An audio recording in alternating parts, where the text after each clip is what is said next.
If y'all are interested in supporting the channel, you can do so with channel memberships. The link is in the description or through merch on my website. But if you're not, all good with me. I just hope y'all enjoy the content. What up, YouTube? Welcome back to the channel, and as always, thank you all for watching. Our favorite season of the year is upon us this winter, Arenacross season. Arena Crash, as y'all have come to know and love it on this channel. We all know Arenacross is full of crashing and fails and all kinds of funny material, but there's always good racing in there too, some bar banging action. I mean, it's just so tight in there. You couldn't take a Viagra and stand in the middle of the track without knocking your dong into something. And I see and hear a lot of people asking, whatever happened to the heyday of Arenacross, back when Buddy Antunez went on a championship streak and legends like Denny Stevenson, Brock Sellards, even Tyler Bowers in more recent years, and Jacob Hayes. What happened to those days? And I feel like the answer is actually very simple. There are actually 3 competing pro series that all draw individual talent. There's only one AMA series, and that's the one that y'all have seen on my channel, the Kicker AMA Arenacross series, the official AMA one, but there are 2 other Outlaw series, one that's brand new this year, that both have great payouts, which is cool because more riders can make a living. And these pro Arenacross series, they always just provide so much entertainment. So if you're like me and you just love all kinds of racing, I figured y'all may appreciate this information. There's a quick little guide to each Arenacross series that runs a pro series. These are ones that you can follow on TV as well. And a really easy way to think of it is the Kicker Arenacross series is the AMA series, and that's mostly on the West Coast with a finale in the beach sand of Daytona. Then you've got the General Tire Arena Motocross series. That's primarily a Midwest series, and they have a little bit tamer tracks. And then we got the new series, the TriStar Arenacross series. That's more of an East Coast based series, and they're also partnered up with Pit Bike Moto, which is a pit bike championship, which I'll get to a little bit more into here in a few. So I'll try to just real quick give you guys a short 411 of each series, just so y'all kind of get the gist of it and can follow along as you want as the season progresses. I'm not going to get into the AMA Kicker Arenacross series until the end. I'll do that last because you guys have seen me cover this on the channel extensively. But starting with the Midwest series, the General Tire Arena Motocross series, the tracks are a little tamer. I feel like they're more built for the amateurs, a little safer, and not as much separation for the pros. Michael Hicks is a 5-time champ of that series. He's pretty much owned it for years, and there's been tons of other talent out there like Michael Lessie, Chase Marquier, Isaiah Clark, Cheyenne Harmon, Carter Gordon, and just several others. This year's schedule includes Oklahoma, Missouri, Memphis, Tennessee, Kansas, and Nebraska. And so far, they've run 4 rounds in 2 different cities, and Henry Miller has actually been undefeated. He's not lost a single main event. He even took down Michael Hicks, who showed up to rounds 1 and 2, who's actually focused on a different series this year that I'll get into shortly. But Miller has yet to be stopped. I'm not sure if he's running the whole series. I feel like it'd be hard not to if you're undefeated, but he's typically a Supercross guy, so we'll see what he ends up doing for the rest of the series. Followed by Ben Nelko in second, Cheyenne Harmon, Carter Gordon, and Swedish rider Anton Nordstrom. Next round is in Lebanon, Missouri on December 13th and 14th, and you can tune into that tape delay national on Fox Sports 1, Fox Sports 2, MAV TV. I don't know, it lists them all, so check your DVR, no choice. Then we got the TriStar Arenacross series, and this is brand new as a series for this year. They've only run standalone pro money races in the past, but this year they put on a full series for the pros, and in conjunction with Pit Bike Moto, they're actually paying a championship fund at the end of this Pit Bike series, which my boy Joe Dirt is dominating. This year's schedule includes Mississippi, Tennessee, North Carolina, South Carolina, and Florida. And I don't even think this has been announced yet, but one of the rounds of this series will be run alongside the Battle at the Barnyard series in Easley, South Carolina, December 28th and 29th. Y'all are in the area at all, definitely check this one out. You won't want to miss it. So far, they've run 6 rounds across 3 cities. Round 1, Josh Hill showed up and dominated both nights, followed by Michael Hicks, who apparently races everywhere, and Kyle Bitterman. But ever since then, Luke Neese, who's a second-generation talent to old Arenacross legend Jim Neese, has pretty much taken control and dominated the series since then. He's had a couple challenges from guys like Gage Linville and even Michael Lessie have showed up and won main events, but Neese is on a winning streak now. He's won several main events in a row in both classes, and that's another cool thing about this TriStar series is they're the only one of these 3 that runs 2 pro classes, so more money for more people, no choice. 250 pros actually being led by Clark Robbins, Orange Brigade KTM amateur kid sent in by Daniel Blair.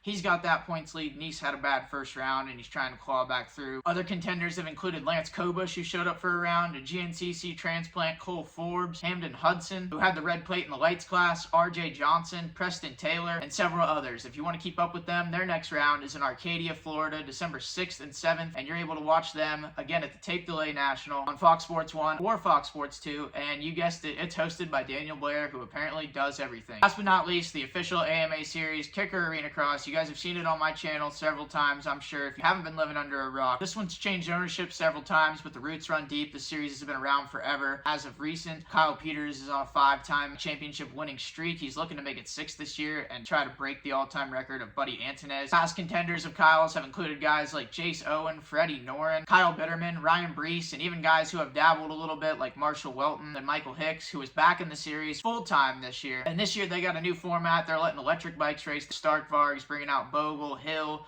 Kalana Humphrey, Varese, a stack of guys. They have their own class, and then they do the Clash for Cash. Top 3 out of them, and then the 3 heat race winners of the gas bikes go at it for a short race and a stack of cash, $2,000 to win. This year's schedule includes a few trips to Reno, Nevada, Boise, Idaho, Colorado, Oklahoma, Arizona, and then the finale in Daytona Beach, Florida. They've only run the opening 2 rounds in Reno, and they've been dominated by Vince Friese. He's won 3 out of 4 mains, with the other one being won by Ryan Brees. Second in points, the champ Kyle Peters. He's been smooth and steady, but just hasn't quite been able to take on Vince Friese just yet. Several points back with Michael Hicks third, who is actually racing the X Pro class and the AX Pro class, electric and gas, so he's been doing Ironman efforts. Fourth is Bitterman, followed by Brees. Fifth in points, who had a bad first night, but he came back, rebounded, and won the second night. And there are several other contenders I haven't even mentioned yet, like Robbie Wageman, Brandon Ray, Chandler Baker, Austin Politelli, and I could go on, but I was trying to make this a short video. The X Pro class, Josh Hill won the first night, Justin Bogle won the second night, but Mr. Consistency and Mr. I Race Anything Anywhere, Michael Hicks, is actually leading the X Pro points. In that Clash for Cash, it's 1 gas, 1 electric. Friese won the first night on the gas bike, and then Bogle stole it away from Bitterman on the last lap with a silent slam to add a tally for the electric bikes. Next rounds are in Boise, Idaho, December 6th and 7th, and you can actually watch those live at arenacrossallaccess.com, or you can wait for the tape delay re-air, which will be on MAV TV. And that right there is a wrap on the 3 major pro Arena Crash series. I hope you guys, with this information, can at least use it to follow the series. If you love racing, you definitely won't be disappointed. The action never fails to produce tons of entertainment, tons of carnage, tempers flare. You know, there's not enough room to breathe in there, so, you know, everybody's going to get into it with each other. And at the end of the day, it's going to be good for those of us sitting on the couch just looking for some good racing to watch, and I hope this video helped you maybe follow along with some of that. So that's it for the day. You guys are going to get some more Arena Crash coverage from me soon on a local scene. Can't wait for it. Long live Arena Crash, baby. No choice.